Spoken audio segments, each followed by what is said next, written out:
all-new Dr. Phil, a Marine dad. Who do you think you're talking to? I am your father. A volatile daughter. What were you arrested for, Danielle? Drunk in public. Her behavior is out of control and dangerous. That's not what happened! A confrontation I hit the crits. with her father My dad got in my face first. and Dr. Phil. You don't want to kill some child because you're drinking and driving. Well, that's why I don't get caught. Let's do it. Have a good show, everybody. Here we go. This is a safe place to talk about hard things. Stand by. We'll count you down. Today's going to be a changing day in your life. 5, 4. I am not giving up on you.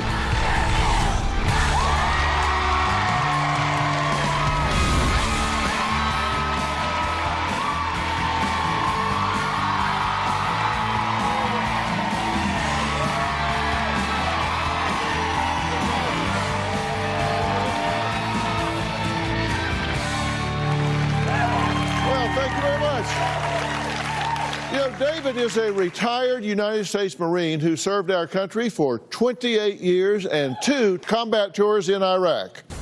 He has known war, famine, and devastation, but says nothing prepared him for what he is facing now with his beautiful, raging, and violent daughter, Danielle. Now, David says his 21-year-old Danielle is so out of control that just last month he had to bail her out of jail after she was arrested and charged with domestic violence for taking the man she was dating into a parking lot, asking him to close his eyes so he could get a big kiss, and then she says, I quote, clocked him in the face. But that's not all. David says Danielle rages uncontrollably, refuses to take her medication, does drugs and drinks and drives. She does it while she's high as well as drunk. Now, David's girlfriend, Carline, wrote into the show saying Danielle is an attention seeker. David is an enabler, and if things don't change, she says she's out the door. Take a look. Get out of my face! Get out of my face! My daughter Danielle is a ticking time bomb. Hurtful, revengeful, mean, unpredictable. She makes terrible decisions and she has no respect for authority whatsoever. Danielle insists on having the last word. She gets into this rage. She is in my face. Don't cuss at me! Calling me selfish, the worst father ever. I hate you. Are you filming me? She'll scream like someone is just stabbing her in the back. Carlin, you're a bitch! Danielle has called me a bitch. And 5 minutes later she would say she loves me. Danielle gets totally out of control. She starts punching walls, banging her head into walls. She's broken shutters, shower faucets, cracked a sink, broke light switches, and it cost me several $100s worth of damage. Danielle finds herself getting into a lot of physical altercations with people. One time, she was dating a gentleman and she got into a fight with his ex-wife. She hurt this woman pretty bad. Another time, Danielle found out that her ex-boyfriend had gotten another girl pregnant and she assaulted him. I arrived at the scene and she is in the back of the police car, slamming her face into the plexiglass barrier in the front. This entire family is walking on eggshells. I never know when the next explosion is going to be. Day after day after day, it's one thing after another. I'm to that breaking point. Get out of my face! In preparation for all of our shows, we always pre-interview each and every one of our guests. And I mean, we do a detailed, thorough pre-interview. When we tried to conduct our formal interview with Danielle, she said she was at a bonfire and she was just too drunk to continue talking to us. Then just hours later, she was arrested, this time for public intoxication. Her dad picked her up at the station the following morning, and let's just say, well, she just really wasn't too happy to see him. We're at the detention facility right now. We're going to pick up Danielle and take her home. So this last Friday night, Danielle and a friend went to a beach party. They would be home about 10 o'clock. When I got home, they weren't home. So I called, only to find that Danielle was arrested. Let's go get Danielle out of jail. What were you arrested for, Danielle? I was drunk in public. Let's go. Are those your pants? I didn't have pants when I went in. Hell, you showed up with no pants? I was in a bathing suit. Do you have any idea what I went through last night? I tried contacting everybody. I tried With what? contacting A David. phone? While you got stuck in the drunk tank, you tried to call me? Yeah. With what? With phone. Who do you think you're talking to? Why are you? I am my your face? father. Why are you in my face? Because of your language and the way you're talking to me. Who do you think is gonna bail you out of this hole? There's no money that needs to be bailed out. Oh, really? So that makes it okay? No. It took you long enough to get here.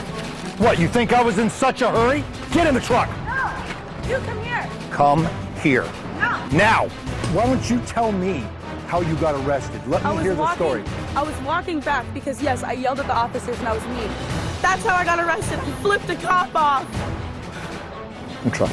Your action right now is indicative of the issues and struggles I've gone through.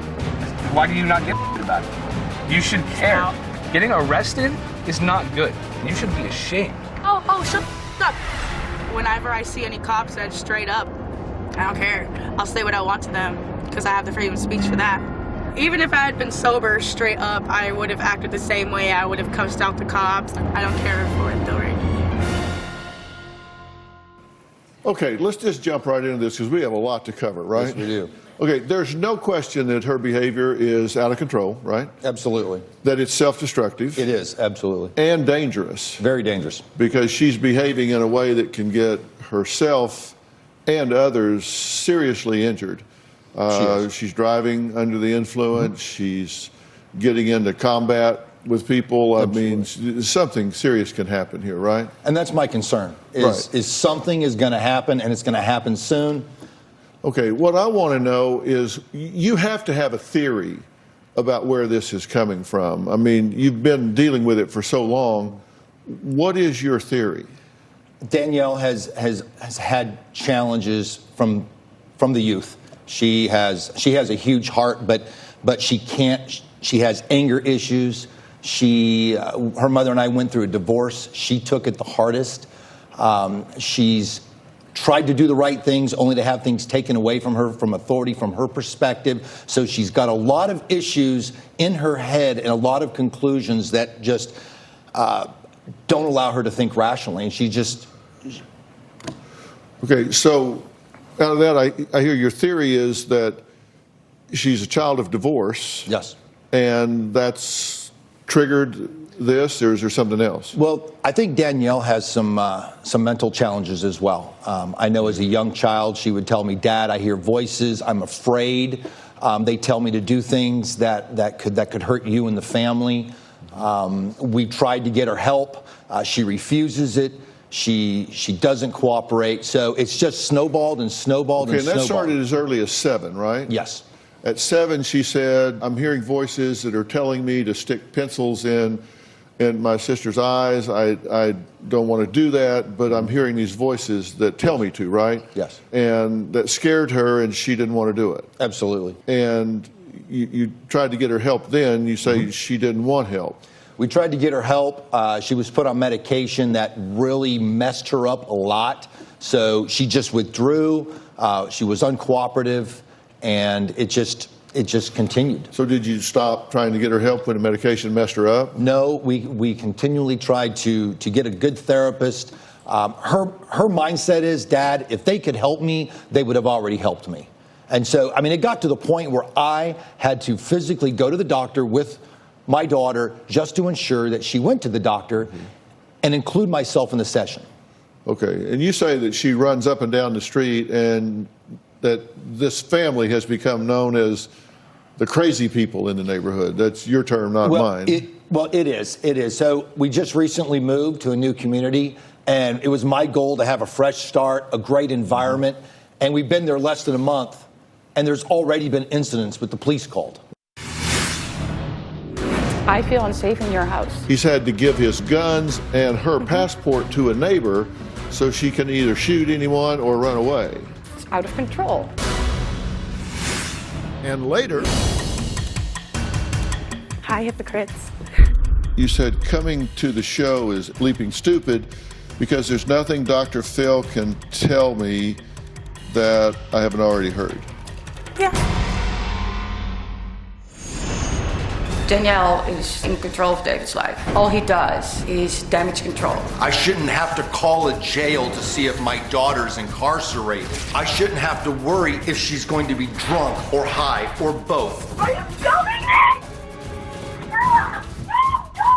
Danielle's outbursts are volatile. It could happen at any time. I can't predict her behavior.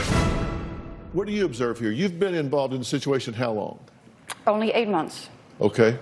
And you were the one that wrote in, thank you very much. I'm glad you did, because something needs to happen here. Oh, yeah. In 8 months, you're a late comer to the situation, because this started when she was 5, as far as I can trace it back, but it's certainly accelerated, and it is accelerating. This isn't like it's plateaued out. It seems to be building on itself. But you've been there for the last 8 months, which is a critical 8 months. What do you think's going on here? I just never realized it was this bad. When I met him, I thought, 4 daughters, cool. This is going to be amazing. They're all grown up. I didn't know what I was getting myself into, because the lack of respect. I was raised by a very strict mom. If I would speak to my mom the way they speak to their dad, I would be in trouble. There is no respect. There is no appreciation. Yeah. It's out of control. I mean, he's so out of control, according to him, that he's had to give his guns and her passport to a neighbor so she can either shoot anyone or run away. Well, I reached a point that I didn't want to be there. I traveled back and forth. I called him. I said, I'm not even looking forward to this trip because I feel unsafe in your house. And it's not even just because of Danielle. It's about her ex-boyfriend showing up.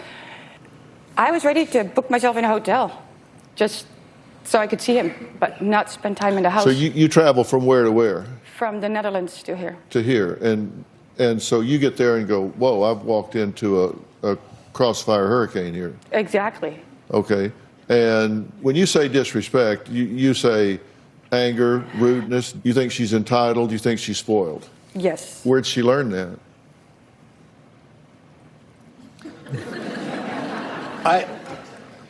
She just threw you right under the bus. Yeah. No, I have to take ownership of that.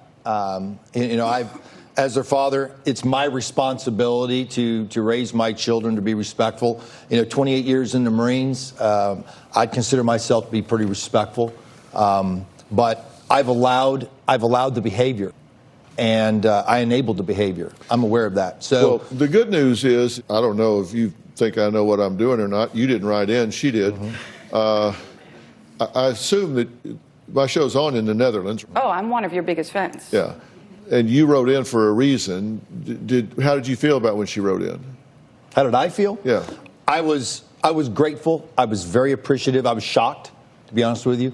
But when she told me what she had done, I knew why. I knew that she loved me and she cared about this family. Well, I got some good news and bad news. The good news is I really feel like I know what's going on here. The bad news is I feel like I really know what's going on here. And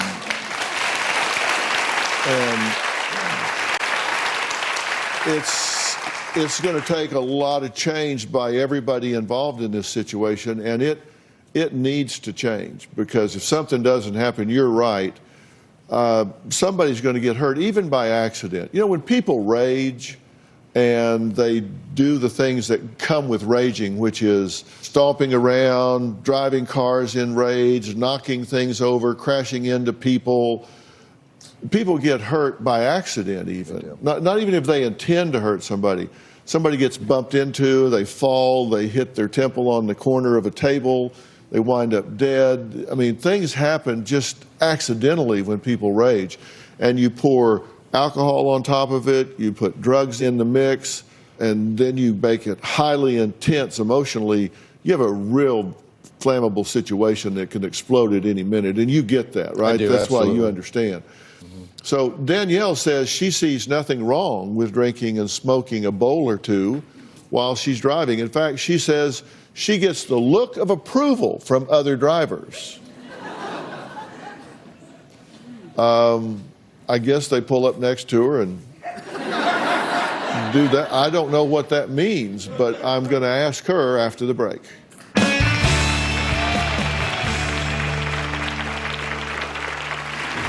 One time I was bashing my head in my face with a metal tin. I had to get staples. Who do you think you're talking to? Why are you I am my your face? father. Why are you in my face? Because- when I look at my dad, sometimes I think he's a complete My anger has gotten to the point where I can't control it. And later, what in the hell are you doing? I'm just trying to get her attention. You know you have someone here that is volatile, so you want to get up in her face and say, "What are you doing?" Because Danielle lives under my roof, there are rules, and I expect the rules to be followed. Don't cuss at me. No sleepovers with boyfriends, clean your room, pick up after yourself, assist with daily chores of the home. There is a GPS app on Danielle's phone that I expect to be on at all times. Danielle is typically the worst. She will turn the GPS app off, and I have no way of contacting her. Danielle likes to try to use the excuse, "Dad, I'm an adult. Why do you treat me like a 12-year-old?"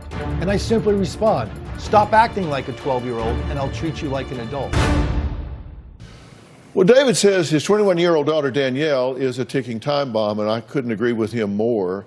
He says she will take anyone on that gets in her way. Now, Danielle says she hates her father and has no idea why she needs to be here today. Don't yell at me. When I get mad, I rage. Nobody can recognize me. I can't even recognize myself. Shut the up! Shut the up! I'm like a demon. Are you filming me? I find myself angry and pissed off 90% of the time I'm awake. When somebody tries to tell me what I should be doing, it's like I'll live my life however the hell I want to. No one's gonna stop me. Shut up! Can you just listen? When I get angry, I scream, yell. Yes, you I did! punch my head, tear my hair out. Why are you doing that? One time I was bashing my head in my face with a metal tin so bad the tin ended up slicing my head open and I had to get staples. At one point I did try to push my eyes in because I was done with seeing everything around me. Who do you think you're talking to? Why are you I my am face? your father. Why are you in my face? Because- when I look at my dad, sometimes I think he's a complete When I fight with him, I just freaking hate him. How about a little respect? My dad has rules. I really don't care about how simple they are. I'll break them. The rules don't matter to me. I have dated not the best guys. One time I was dating this guy and his ex-wife tried to jump me, but she couldn't. I beat her ass. Another time, I was dating somebody. Turns out he was in a relationship with this girl and he had gotten her pregnant. I told her, I'm gonna beat his ass. I'm gonna get a few hits in for you. I'm gonna lure him outside and make him think I wanna kiss him, but really I'm just gonna him in the face. I did exactly that. I hit him in the face. I slapped him multiple times because it was in public and I was throwing him around like a rag doll. Some people called the police. The only thing running through my mind when I got in that cop car was, nobody's ever gonna want to hire me. I'll never be able to have a respectable job, so it. My anger has gotten to the point where I can't control it and I just don't. That's not what happened! I just don't care. Don't you tell me you didn't leave! Well, Danielle is here, so Danielle, will you come out and join us now, please?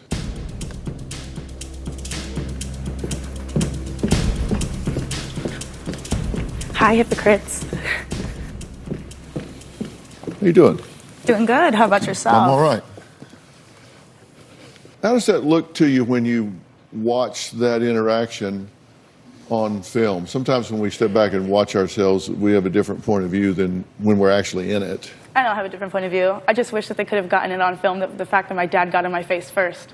Started cussing at me, too. Yeah.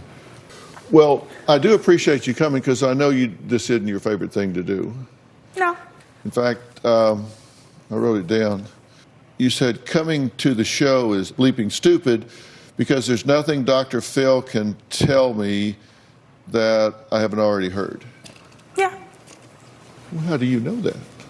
How do I know that? I might have some secret wisdom that you don't know. Well, let's hope you can pull that secret wisdom out from somewhere. Yeah. What if I'm the one guy that does have something that could help you? Would you want to know what it was? Yeah, I'd want to know. What if I'm the one person that maybe sees this differently than the other 9 people that you've seen, the other people that have intervened, that different than she sees, different than he sees? Would you want to know, not that you would agree with it, would you want to know what that was? Well, yeah, sure. I mean, but I've already gone to doctors straight up. If they would have known what was wrong with me, they would have fixed me instead of telling me, but how does that make you feel? I'm tired of that question. Yeah. Straight up. Yeah. Yeah, I hate that. I do too. Because, I mean, I don't got all the answers. Yeah. One of the reasons why I go to the doctor is to get them, so. yeah. Well, I kind of one of those people that puts verbs in my sentences instead of asking how people feel. So we're agreed on that. You think that he gets in your face first, and we'll talk about that in a minute. Oh, most definitely. What I'm concerned about is, take me through the moment when you're hitting yourself in the head. Take me through the moment when you're pulling your hair. Take me through the moment when you're actually gouging your own eyes. He's not doing something. You're trying to hurt yourself. Well, yeah, I mean, when he yells at me or when he belittles me and makes me feel like I'm just one of his Marines, I'm not. I'm his daughter. And sometimes I can't help when I hit myself. And it sucks because I don't want to hurt myself, but I do. My body just does it. And if anyone comes near me to try to help me, I do it more. You said you were gouging your eyes because you just didn't want to see everything around you anymore. I didn't want to see anything around me. I didn't know what else to do. I wanted to feel pain rather than to feel the emotional or mental pain. I'd rather feel the physical. Mm-hmm. And you've hit yourself in the head with, you called it a 10. It was like this little metal box I would keep money in. I grabbed it, and there was something sticking out of it. I kept hitting my head with it. It eventually sliced my head open. I had to go to the hospital to get staples in my head. Mm-hmm. And in the moment you were doing that, take me through that moment. What was in your mind that made that seem like a good idea? I didn't want to feel the emotional pain, so I've always resorted to physical pain because I can focus on that instead of having to focus on what's really bothering me. Mm-hmm. So if you can create an acute physical sensation, it crowds out the emotional pain. Yeah. Have you cut yourself before? Yeah, I've cut my legs, I've burned myself with cigarettes, I've bitten myself, I've punched myself, I've even at one point felt like I wanted to stab myself. Mm-hmm. Okay. Does it work in the moment? Oh, it works. It relieves the pain in the moment. Yeah, it completely relieves the pain, not just in the moment, it relieves the pain 100%. And the anxiety goes down. Yeah, the anxiety goes down once I see the blood, once I feel the pain, once I felt that knife or that piece of glass, that razor, or whatever it was around me. I felt a lot better, and I felt like, okay, if I can feel the physical pain rather than emotional, that's honestly all I want to feel. It helps me a lot. Thank you for being candid about that. Mm-hmm. I mean, that really, really does help me. We have to take a quick break. Danielle admits driving high and drunk, but denies that she's doing other drugs. Is she or is she not? We'll find out when we come back.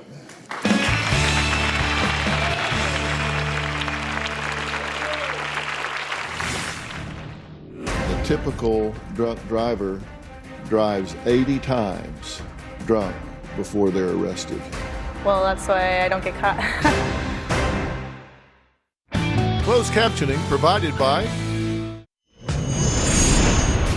My daughter Danielle has this affliction for money. She told me flat out that she would do anything for money. One time, I found out that she was working at a gentleman's club. I first started working as a waitress. However, I wasn't making enough money, so I started to dance. It didn't bother me taking my top off because my chest is natural anyway. I felt like, woo, this is fun. To think that she's giving some old man a lap dance, I was disgusted. The point is I was doing a regular job. I never slept with anybody for money. The only thing I would do is I would dance. Well, David says Danielle will do anything for money except keep a respectable job. Now, her family says she is violent, angry, that she seems like she's possessed sometimes, and she just really loses herself in the anger. Danielle admits that she gets upset, but has her own way of calming down. Take a look. The first time I ever drank and smoked was right after I graduated high school, and I did enjoy it. I realized, why haven't I been using this the whole time? Marijuana is something that helps me relax. It soothes me. It helps me go back to being me. Ever since I started using marijuana, it's actually stopped me from having asthma attacks and these severe anxiety attacks that I have. I smoke marijuana and I drive. I don't think it impairs my vision or anything whatsoever. Nobody's ever called the cops on me. If I'll see other drivers smoking weed, and then we'll kind of see each other, look in approval, and drive off. I have tried cocaine twice, 5 months ago. It's the only drug other than marijuana that I have tried. They want to hear me say I do other drugs, but I don't. It's not for me. I personally don't think my drinking is a problem. I don't like to get to the point where I get drunk. I enjoy the buzz. Sometimes when I drink, I will drive. There was a time where I almost got a DUI. My dad came pick me up. He was mad. I really didn't care, straight up. I was like, but I didn't get arrested, so why does it matter? Well, let me answer that question. Why does it matter before we look at this next piece of tape? When you say people look at you and give you an approving look, how does that work? So, What we do live they in do? California. I've seen multiple drivers smoke joints. I've seen them hit the pipe. I've seen them do it. And when I do it, I don't try to do it like, oh, here I am doing it. I'll do it. Someone might see me. Someone might hold up their pipe like, yeah, cool, whatever. It's California. Yeah. So y'all are cruising down the 405 showing each other your pipes. Well, I feel good about that. So do I. Here's the issue with that. I actually wrote a few things down that I feel required to say. If you're smoking marijuana and driving, your likelihood of having a serious or fatal accident is 25% higher than if you're not. If you're drinking, even to the point of 0.10, legal is below 0.08. If you're even 0.10, you're 6 to 12 times more likely to have a serious or fatal accident. A third of automobile fatalities involve alcohol. You're 4 times more likely at night to have an accident if you're drinking and driving. And the typical drunk driver drives 80 times drunk before they're arrested. So to say that it's just California cool is just not right. It's dangerous. You're putting yourself and other people at risk when you do that. And you don't want to be sitting at the side of the road and some child's body laying there dead because you rear-ended them and they're dead. You don't want to be involved in a situation like that. Well, that's why I don't get caught. Yeah. It's only got to happen once, and you say, I got arrested, so I'm not ever going to be able to get a legitimate job. That's not true. But you kill some child, it does change your life, and you don't want to do that. I'm not killing any children, so. Yeah. So you don't want to put yourself at risk for something like that. This past Friday, Danielle did get arrested for public intoxication. She wasn't driving, she just was publicly intoxicated. And while she was behind bars, David got a call, an anonymous call from one of Danielle's friends who told him that he might want to search her room. We'll be right back. This is my daughter Danielle's room. You can see that there's a stash point here. This is the part that breaks my heart. I'm crushed. Closed captioning provided by... This is my daughter Danielle's room. I had suspicions. I went into her room and I found her marijuana paraphernalia. You can see that there's a stash point here. She has lighter fluid that I'm told is utilized along with wax to smoke marijuana. I found the bong. This is the part that breaks my heart. She keeps her money in this and that's her cocaine. There's cocaine in my house. In my house. I struggled with the marijuana use. That broke my heart. I'm crushed. This right here is a prime example of what I've been going through for the last several months. I slept good knowing my daughter was in jail. At least I knew where she was at. Because there's many nights that I had no idea where she was at. I had no clue if she was alive. In the Marine Corps, I was a Marine officer. I'm a problem solver. I don't know what else to do. I'm way out of my league. How much are you involved in drug activity? Not very often. I do have friends that do it. That was something that I've had for a while. I kept it in that tin. I don't really open that tin much, but I kept it there in case maybe one of my friends wanted it.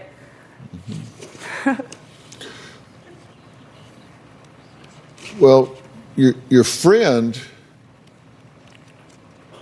made a statement, again anonymously, that says, I contacted Danielle's dad to tell him where Danielle keeps her drugs. Danielle recently admitted to me that she has stopped taking her medication because she doesn't want to take them while she's doing other drugs. A week ago, Danielle was drunk and high on cocaine when she got pulled over by the police. She was eventually let go. I called David because I want her to get the help she needs. You apparently have friends that really care about you. Care about me? No, they don't. Why you say that? Because they left me all at the beach. They all left me. I made sure that they were safe. I packed their stuff up, and they just left. None of them were there. Somebody's gone to the trouble to reach out and try to get you some help. They don't need to go through that trouble. It's none of their business. Well, but if they care about you, then you become their business. I'm sorry? I don't even care about me, so I don't care if anybody else does, honestly. Yeah. Yeah. And I was not high on cocaine. I may have been high on marijuana, but not cocaine. Your friend Josh cares about you. Okay, okay, Josh cares. Cool. You know, Danielle says it's not her fault that she was arrested. Her childhood friend Josh was there, and he says Danielle never takes accountability for her actions or problems. And he's joining us via Skype now. Josh, how are you? Hey, how you doing? I'm doing well. How are you, Dr. Phil? Well, I'm okay. I'm talking to Danielle here, who I'm very pleased to say is, I think, being very candid with what she feels. I mean, she's being honest with what she feels. I'm not saying I agree with it all, but you've been listening to everything. What do you have to add to this conversation? Well, I feel like, and I hate to say this, but like I feel like a lot of it comes from his enabling. Like she rebels against authority, and a Marine officer, an ex-Marine officer, is authority to her, and that sucks because all she does is kind of like fight back. I feel like she started doing a lot of this stuff because she was fighting back, and like the weed, like I've talked to her about it, and she just doesn't care. Like none of the Danielle that I knew when I was in high school and middle school with her it's almost gone. Like she has complete indifference towards everything, and it makes me sad. And I've told her that to her face. Like she just does. Like she knows she has a problem with a lot of things, and she just does not care. Like when we were at the beach, you know, we were all having a good time, whatever, and like we were all drinking, having some fun, and her friends like started going to the bathroom, and like she went, and I don't know what happened in there. Honestly, I feel like she's been using more than weed. Like I really do. He went too. No, I didn't. You went to the bathroom with me. Then how was I there later to talk to your dad? Dude, you went to the bathroom with me. Don't lie on Dr. Phil. Danielle, this is tell the them that you went to the bathroom with me. You're blaming Tell everyone them, else for your Josh, problems. tell them I started calling and trying to find you. Hey, come on, guys, come on. Josh, tell them that you went with me. I told you that if Danielle, you said that. I called your cell phone. You went with Kelly me to the picked it up. bathroom. You went with. I called your cell phone. Kelly Okay, picked it this up. is not I said, productive. "Where's Stop talking. There's been enough yelling in this family. I want to add Danielle's mother, Laura, to a calmer conversation. We'll meet her after the break.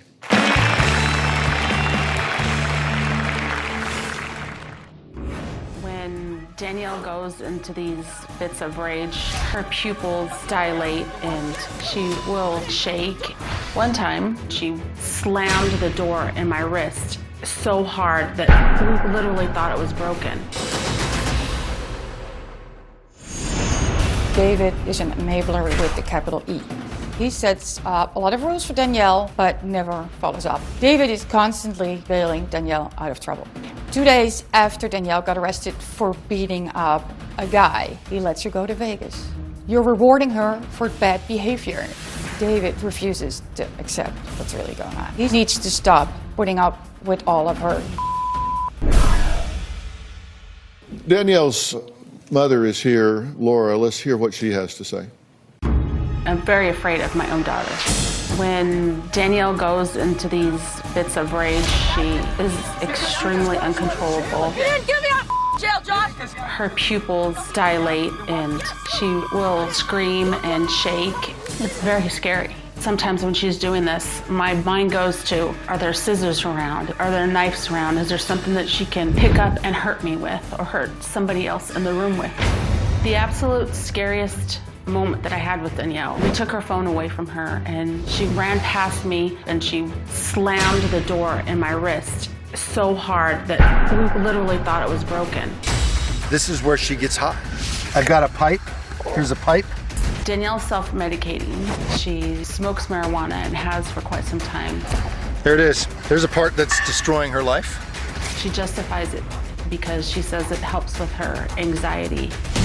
One time I came out to California and Danielle picked us up from the airport. And the second we opened the door, it just reeked like marijuana. And I'm like, are you smoking while you're driving? And she's like, yeah, but nothing's gonna happen. Yes, Danielle, something could happen.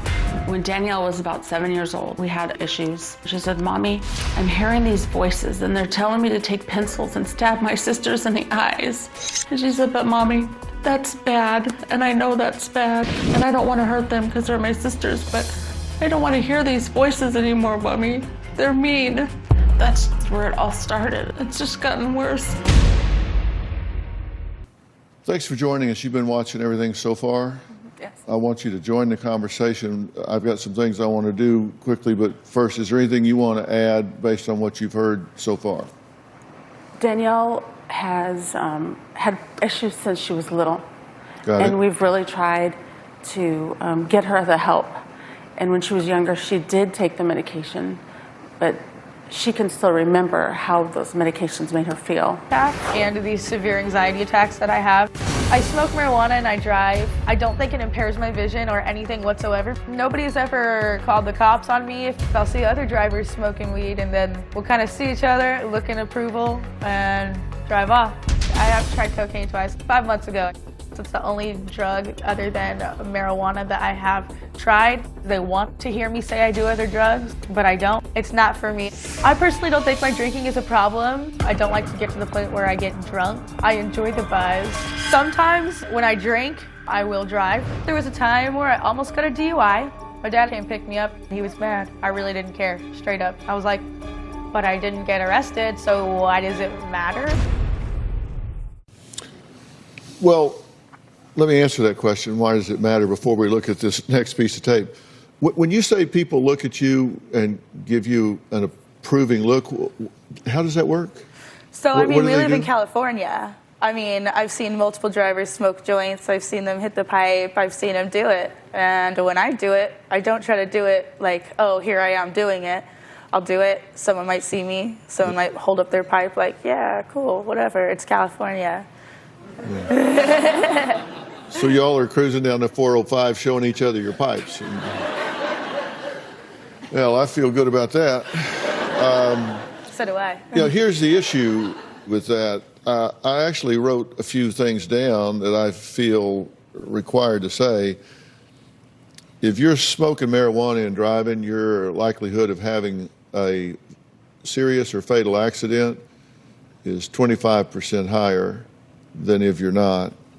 If you're drinking, even to the point of 0.10, legal is below 0.08. If you're even 0.10, you're 6 to 12 times more likely to have a serious or fatal accident. A third of automobile fatalities involve alcohol. You're 4 times more likely at night to have an accident if you're drinking and driving. And the typical drunk driver drives 80 times drunk before they're arrested. So to say that it's just California cool is just not right. It's dangerous. You're putting yourself and other people at risk when you do that. And you don't want to be sitting at the side of the road and some child's body laying there dead because you rear-ended them and they're dead. You don't want to be involved in a situation like that. Well, that's why I don't get caught. Yeah. It's only got to happen once, and you say, you know, I got arrested, so I'm not ever going to be able to get a legitimate job. That's not true. But you kill some child, it does change your life, and you don't want to do that. I'm not killing any children, so. Yeah. So you don't want to put yourself at risk or something like that.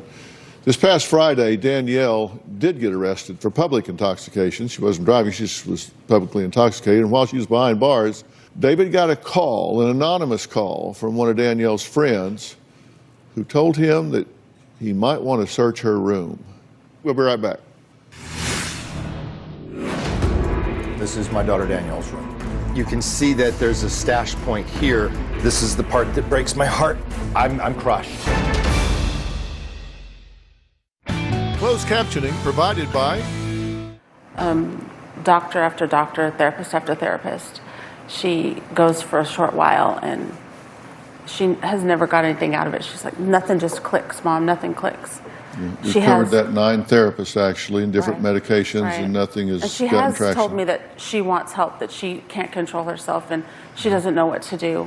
But in those videos, when you see David... We're going to get to those right now.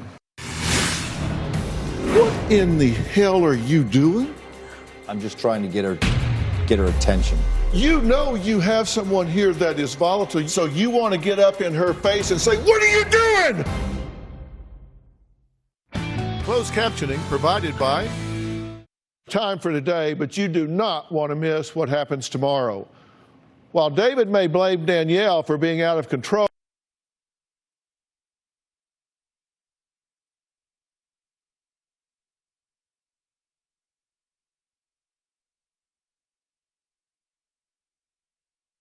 and a disruption to the family, I haven't even begun to tell him what I think he's doing to contribute to the chaos. Plus, what Danielle revealed to me about her past that left the entire audience shaken.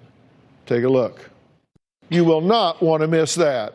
I want to thank all of my guests today. Thank you, and we'll see you next time.